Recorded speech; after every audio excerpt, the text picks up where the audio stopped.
Economy में overall एक momentum या वाइब्रेंसी नज़र आनी चाहिए, वो अभी नहीं है और इसमें बहुत टाइम लगेगा। पाकिस्तान की लोकल इंडस्ट्री बहुत बंद हुई है, बंद हो रही है। अच्छा सलमान साहब अब हम देख रहे हैं कि जिस तरह से हमने पाकिस्तान स्टॉक एक्सचेंज में तकरीबन 2016-17 के बाद जो है इतनी ज़बरदस्त तेज़ी हमें नज़र आई है, आप क्या समझते हैं कि स्टॉक मार्केट में इतनी बड़ी और एक्साइटमेंट की वजूहात क्या है? क्या वो एतमाद है जो एक सनतकार बिजनेसमैन को या जो कंपनीज थी उनको नहीं मिल रहा था और अब वो सियासी इस्तेहकाम हमें नज़र आ रहा है, उसके रिफ्लेक्शन है या और कोई वजूहात भी हैं? बिस्मिल्लाहिर्रहमानिर्रहीम। देखिए, आपने अपने इंट्रो में सारी बातें बता दी, एक सारी कंप्लीट आपने पिक्चर भेज दी, एग्जैक्टली ऐसे ही है। ये जो तेज़ी आपको नज़र आ रही है कोई फ्लूक नहीं है, कोई इत्तेफाक नहीं है, कोई ऐसा नहीं है कि जो सडनली हो गई हो या एक शॉर्टर टाइम पीरियड के लिए हो, ऐसा नहीं है जिस तरीके से हमें चीज़ें नज़र आ रही हैं। इसका आगाज़ मैं कह सकता हूँ कि फ़र्स्ट हाफ ऑफ 2023 में जब SIFC का क़याम अमल में लाया गया था, special investment facilitation council, civil military hybrid एक सिस्टम जो कि जिसको मैं चार्टर्ड ऑफ इकोनॉमी का भी नाम देता हूँ कि जिसकी डिमांड तकरीबन तमाम बिजनेस कम्युनिटी की तरफ से बरसों से आ रही थी और ये डिमांड थी कि जितने भी अच्छे और अहम फैसले हैं वो थ्रू इकोनॉमिक फ्रंट होने चाहिए, ना कि पॉलिटिकल फ्रंट पे होने चाहिए। और इस SIFC के क़याम के बाद हमने देखा बहुत सारे अच्छे फैसले जिसकी मईशत को ज़रूरत थी वो हुए हैं, हो रहे हैं। Under the umbrella of SIFC पहली हुकूमत है जो जिसमें शहबाज शरीफ साहब प्राइम मिनिस्टर थे, पिछली हुकूमत में IMF से मुआहदा करा गया और स्टैंड बाय एग्रीमेंट करा गया था, जिसके बाद एतमाद की बहाली शुरू हुई और स्टॉक मार्केट में एक तेज़ी का आगाज़ हुआ जो ताहाल अल्लाह का शुक्र है जारी और सारी है।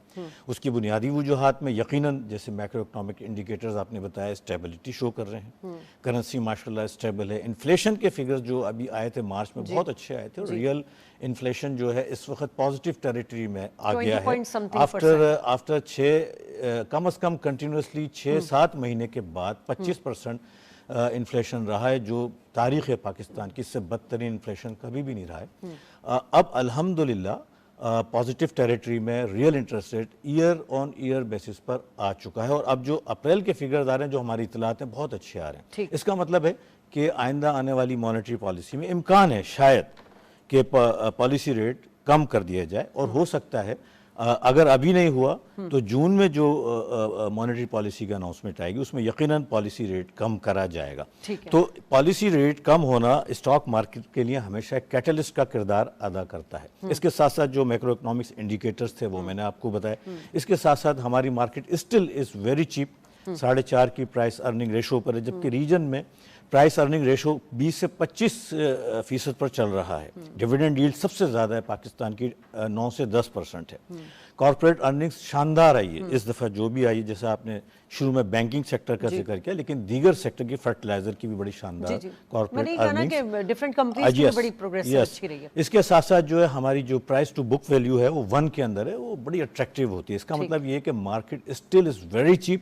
फॉरेन इन्वेस्टमेंट 4 साल के बाद स्टॉक मार्केट में हमें नज़र आई है, पाकिस्तान में भी नज़र आई है और यही वजह है कि फॉरेन डेलीगेशंस आ रहे हैं। सऊदी डेलीगेशन आया जिसने तकरीबन 32 अरब डॉलर के MOU साइन किए हैं और इंशाल्लाह प्राइम मिनिस्टर जब नेक्स्ट वीक शायद हमारी जो इतलात हैं सऊदी अरब जा रहे हैं वो $1 बिलियन के रिकॉर्डिक के मुआहदे पर दस्तखत करेंगे। इसके बाद ईरान का वफ्द भी रखने का ऐलान किया है सऊदी अरब में, $2 अरब का। ईरान का वफ्द आया जिसने तकरीबन $10 अरब के MOU साइन करे और इसी तरीके से जो रिलेशंस चाइना से बने हैं, एक्सपोर्ट्स बढ़ी है चाइना से, अमेरिका से रिलेशंस है, जो जिसे हम कहना चाहिए इकोनॉमिक डिप्लोमेसी, जो बायलैटरल जो रिलेशंस जो ख़राब हो गए थे पिछली हुकूमत में, बुरी तरीके से डिस्टर्ब हो गए थे UAE से, अमेरिका से, सऊदीया से, PTI के दौर में, वो दोबारा बहाल होना शुरू हो रहे हैं। तो इसका रिफ्लेक्शन जो है हमने स्टॉक मार्केट में देखा है। ठीक है, اشتاق بیگ صاحب نے ہمیں جوائن کر لیا, بہت شکریہ سر آپ کا. سر آہستہ آہستہ الحمدللہ وہ جو اسٹیبلٹی ہے وہ ریسٹور ہو رہی ہے ہماری, اور جو ہم سنتے ہوئے آ رہے تھے نا کہ ایک اکانومک ڈائریکٹ انڈیکیٹرز اچھی سمت میں جا رہے ہیں, وہ ہم سنتے ہوئے آ رہے تھے, لیکن ابھی پریکٹیکلی ہمیں ہوتے ہوئے نظر آ رہے ہیں. اور یقیناً یہ جو مارچ کا مہینہ ہے یہ بڑا پرومسنگ اس حوالے سے بھی رہا ہے. آپ لوگوں کو مبارک ہو, کیونکہ پی ڈی ایم کی جب حکومت تھی شہباز شریف صاحب نے اس وقت SIFC کو لے کے اور بڑی اقدامات کیے تھے, پھر کیئر ٹیکر گورنمنٹ نے اس کو انڈوز کیا اور اب دوبارہ شہباز شریف صاحب آ گئے. سر یہ کیا ہوا, مطلب